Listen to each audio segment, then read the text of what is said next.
Was a man who had some land in eastern Washington. And on his land, this man, he had a deep, dark hole upon. People came from miles around to throw their trash down in to see how deep the hole was and listen for its end.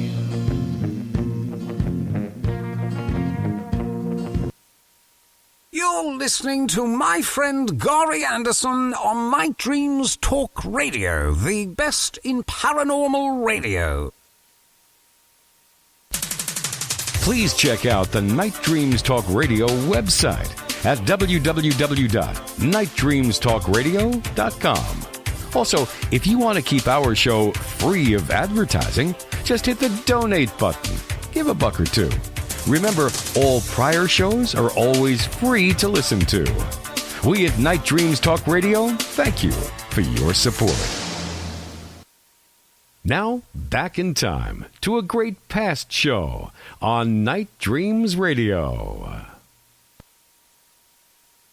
My name is Fawn Davis, special effects artist at Fonco Studios. You look at a bunch of us making models and it looks like we're playing with toys. But in actuality, it's really difficult. I think about how important mentors were to me in my career, and I want to do that for young people. Groups on LinkedIn really helps you stay connected to those communities and give advice. I post pictures of the armor that we're creating, or the dragon, or the robot. People see that and they go, wow.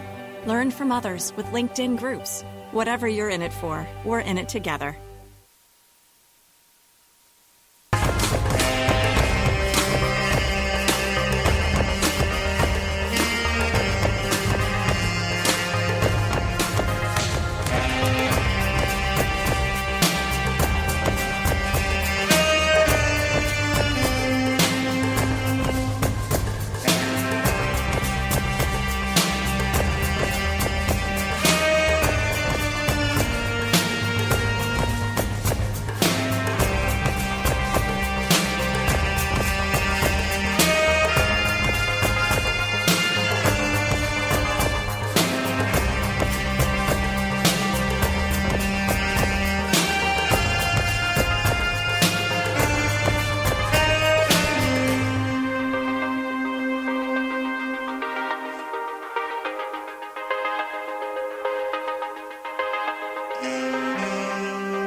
Our intro music is provided by Kevin MacLeod at Incompetech.com.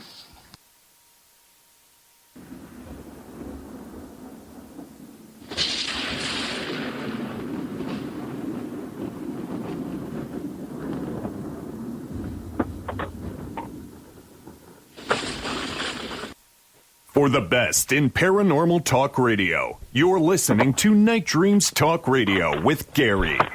Well, here I am tonight. We got our guest, Steve-Bassett, or Steve Bassett, I should say. We're going to be talking about what's going on with the government, what's going on about conspiracies about UFOs, and, well, do UFOs actually exist? And are we going to be informed shortly in the next year or two that they do exist? And, you know, I just can't believe how the government could think we're all so naive just to kind of, you know, let us think all this time and brainwash us that they never exist. I mean, I just can't believe it. Hey, Steve, how you doing?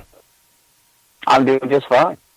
Well, I hope your weather is as good as we're having up here in Gig Harbor, Washington. It actually was halfway decent here today. I'm down in the LA area. It was better than decent today. Oh, wow. So why don't you tell the audience out here, the listeners, what you do? I'm a political activist addressing the extraterrestrial issue. I formed an organization, or formed an entity called Paradigm Research Group in 1996 to engage the issue politically, not scientifically. Even though it's called Paradigm Research Group, it's not a research group. It's not a research organization. And the goal from the very beginning was to resolve the issue politically, because scientifically it wasn't going to work. We had plenty of science, the government simply ignored it. And that resolution really can only come in one form. There's only one thing that resolves the issue so that we move to the next level, and that is disclosure, what we now call a formal acknowledgement of the extraterrestrial presence by heads of state and government. It's not small d, it's a capital D, it's an event, it's specifically defined. There is no other definition of as we use it in the advocacy work. And that announcement, which will probably start with a single head of state and then be immediately confirmed by other nations in short order, has not happened yet, but there's a lot of developments of late that indicate that we may be closer than ever. And I have some optimism about next year, not this year, but 2019 could be the year that we finally get that announcement. And then we're in the post-disclosure world.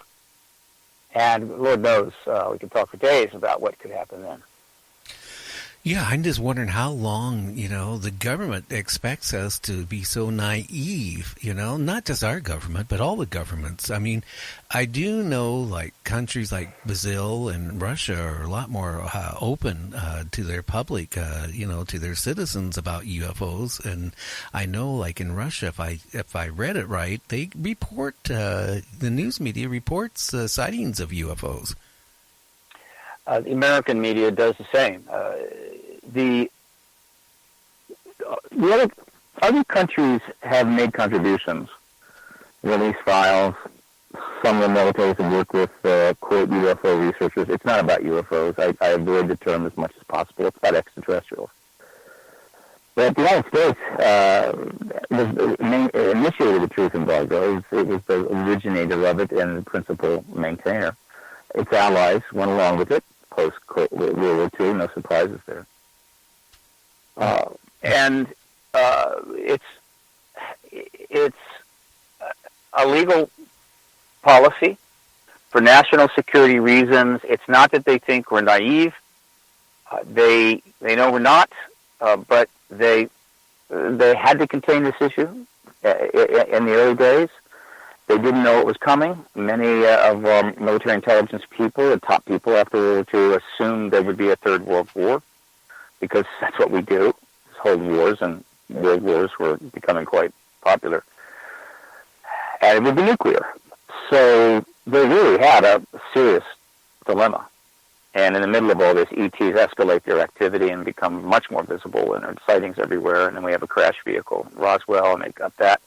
And they decided that this has to be absolutely, completely classified until they know more and perhaps see where the situation with the Soviet Union goes.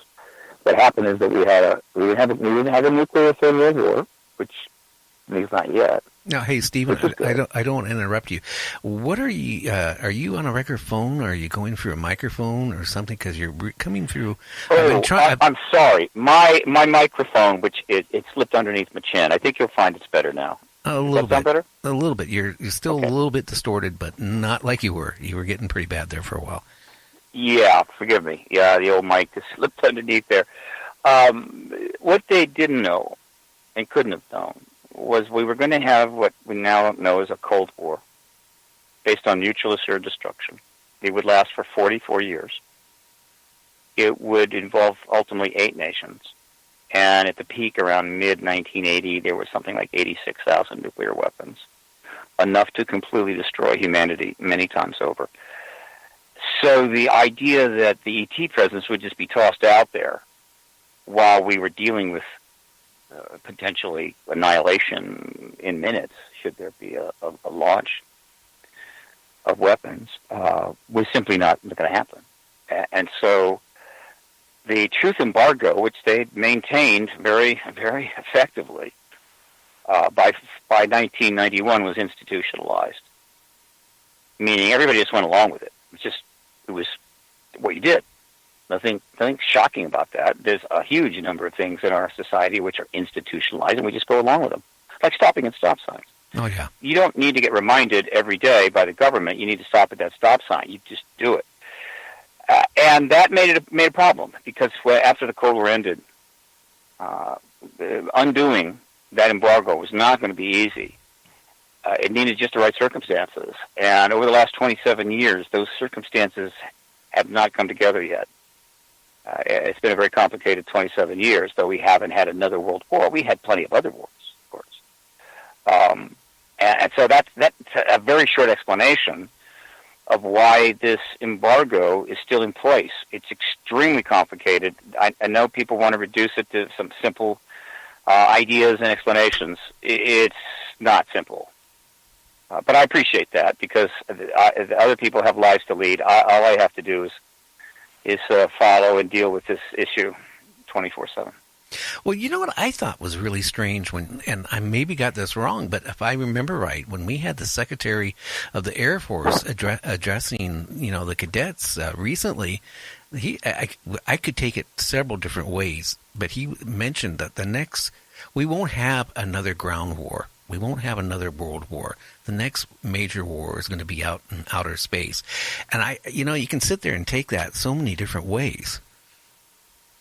It was a stupid remark. It was very stupid. And he should be embarrassed. But he is a warrior. That's what he knows. What he was likely referring to is the fact that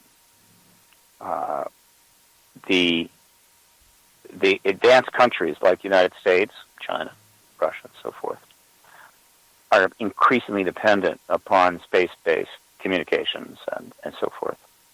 And so if one could attack those, one could really affect these other countries. Now, there would be acts of war, which theoretically could trigger a nuclear response.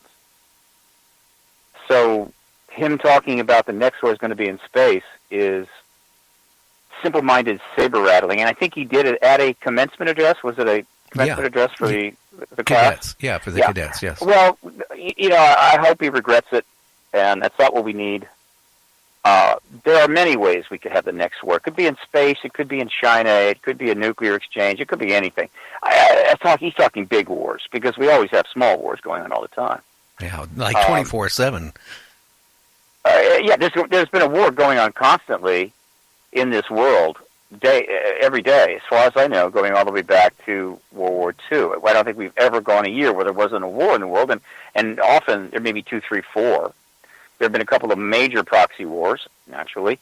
It's been a century of slaughter, and the extraterrestrial issue has been manifest and in parallel with this age of slaughter. And that's not an accident.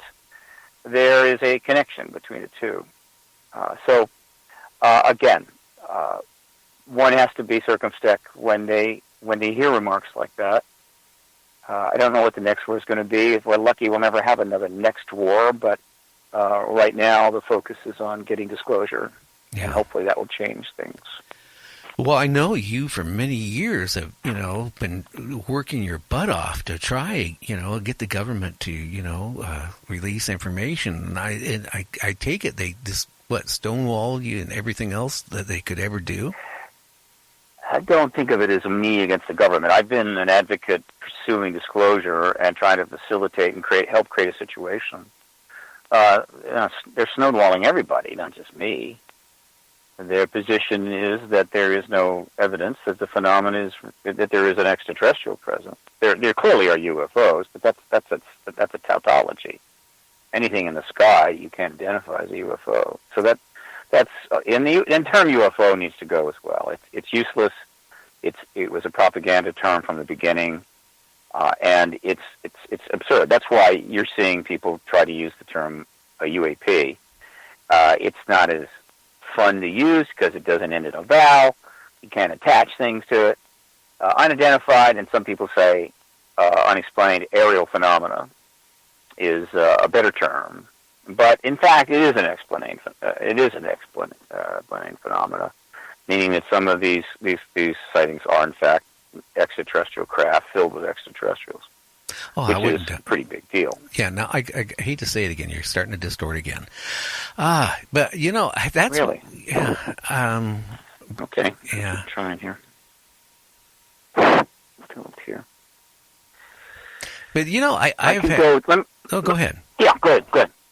I'm going to go take off the regular mic, and I'm going to go to the phone. Okay. And if it is, then we'll we'll stay with that. Let me know. Okay, let me adjust my gain here for you. So if you